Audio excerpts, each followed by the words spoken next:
Hi there, Bonnie here, pouring some wisdom into your day. Please excuse the sound of my voice. I am getting over a cold. I am on my way to being a healthy person.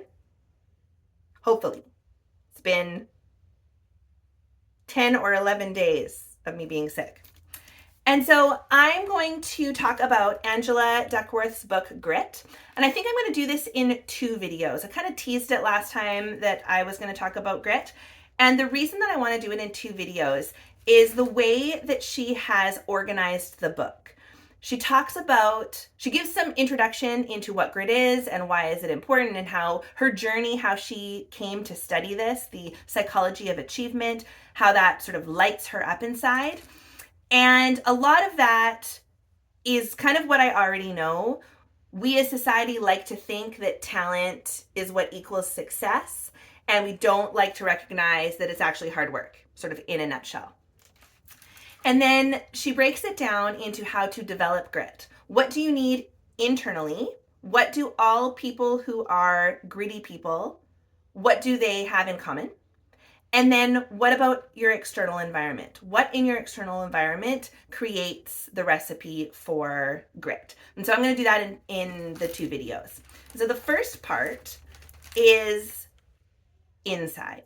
And so I'm going to read from the table of contents here. She's got 4 chapters talking about how grit is developed inside. What are the 4 characteristics that are common between all of these people with grit? And they are interest, practice, purpose, and hope. I'm going to keep this open so that I remember. I'm going to kind of compare it to myself because I self-identify as someone who's not very gritty.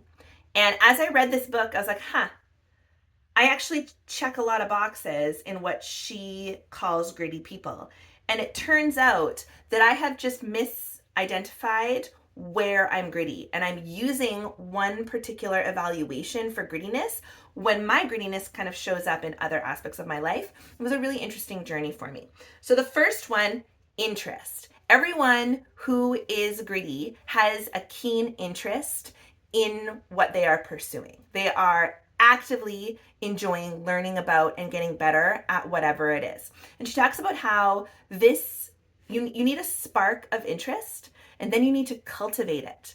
And so people that aren't very gritty, she calls them dabblers, and they just flit from thing to thing and they don't really lock in and pursue their interest past just that kind of initial phase.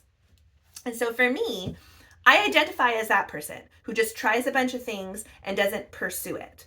But then if you look at my life, I do things for longer than I remember and think. One of them, for example, is dance. My mom enrolled me in ballet when I was 5, and now here I am 37 and I'm teaching dance.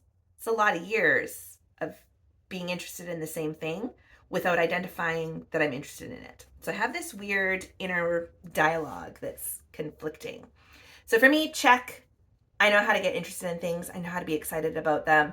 Keen to learn. I'm still eager to learn. I'm still eager to get better at the practice of teaching dance. And so check 1 for grit. The next one, practice. This is the one where maybe I'm not as strong as I could be.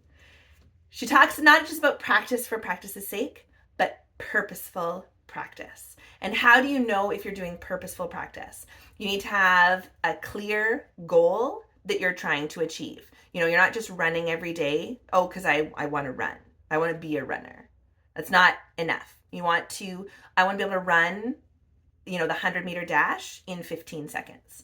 Or I want to run a marathon and I want it to be, and I don't have a good sense of what a good goal for 2 hours. Is that like average goal? I don't know. I'm not a runner. I don't know why I chose running as my example.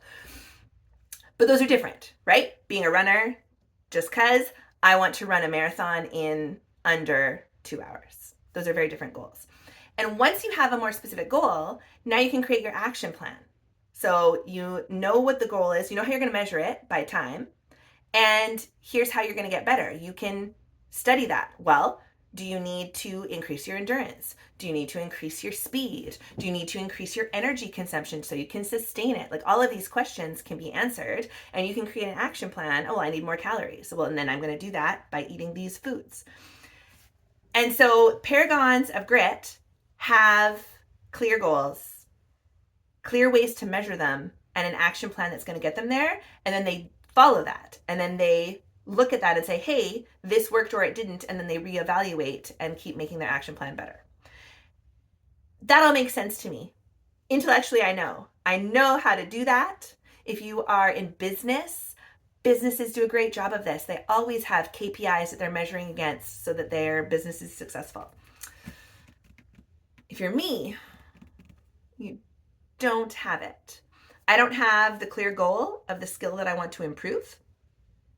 And I don't have the action plan, even though I know how important it is to have. So that would be a big X over there on the grit scale. Sorry, I'm saying grit scale. That's not her grit scale.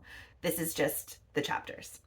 The third one, I said, and I've closed my book. The third one, purpose.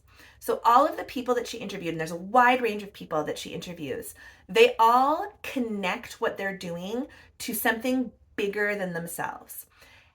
They want to make the world better in the lane that they've chosen their interest. And that's easy for some things. If you run a charity, or if you think about a charity, you can easily see how a charity's purpose is to make something better, whatever the charity is. You're like, yeah, okay, that makes sense. But she uses other examples that you wouldn't think maybe are for the betterment of humanity. And the one of them that came to mind was a sommelier / vineyard restaurateur. His job is to produce great wine and to have wine served at restaurants. And you wouldn't think that that's necessarily like making the world better per se. And when she interviewed him, the thing that's driving him is not just get more wine out there. It's to introduce people to their own palates and the experience that they have eating food in his restaurant. And he wants their experience to be excellent and fulfilling. And that's what's driving him to create really great wine and to have great wine served at his restaurants. So that's what she's talking about, how you can make what you're doing, that have that goal, be serving something bigger than just you. And that was really interesting. And that's something I also don't really have. I have a vague sense of, I want to show up and have the world be better because I was there. But again, I don't really have the action plan. I don't have the connection to what it is that I'm doing. I kind of do. Like I show up to teach and improve the lives and offer wisdom to the dancers that I teach. But I can't articulate it. I need to work on refining that and getting the words around it. So I'll give myself like half an X. It's not as bad as the practice, but it's not a tick yet. And then the last one, she talks about hope. And she has a phrase, fall down 7, get up 8. And as soon as I read that, I was like, I remember seeing that as a child. That was on the gymnastics wall when I was 12 and I tried gymnastics for a year. And that stuck out in my memory, actually. I don't remember why. I remember not identifying with it as a 12-year-old, but something planted the seed a little bit. And she talks about, what is that? What makes someone fail 7 times and still get up for the 8th try? And she identifies that's hope. Hope and optimism. You think the future is going to be better than the present if you get up and try again, which is essentially what optimism and hope is in a nutshell. And I have that all over the place. I am optimistic to a fault. It is almost too much that I can see how things could be better, and it hinders me.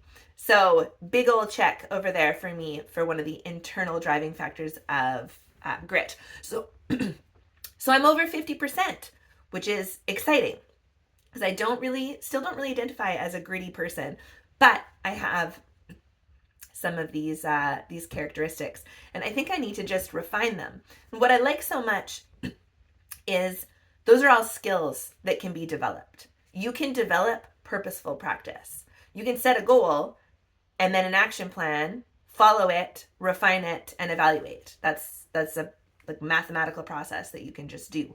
And once you start, it's going to get easier. So that's kind of the goal for myself. Ha! I've got a goal. Huzzah! Is to pick a skill to improve on purpose and then see if I can improve that skill. So my challenge for you is do that too. No, you don't need to. You could, if you want to. Go through those 4 points. Think about where you are. Are you a greedy person? Do you have interest in things? Do you have purposeful practice? Are you hopeful about them? Are they connected to a purpose? And if they're not, and you want it to be, go on a little adventure with me and see if you can develop some of those skills. Anyway, that's all for me for today.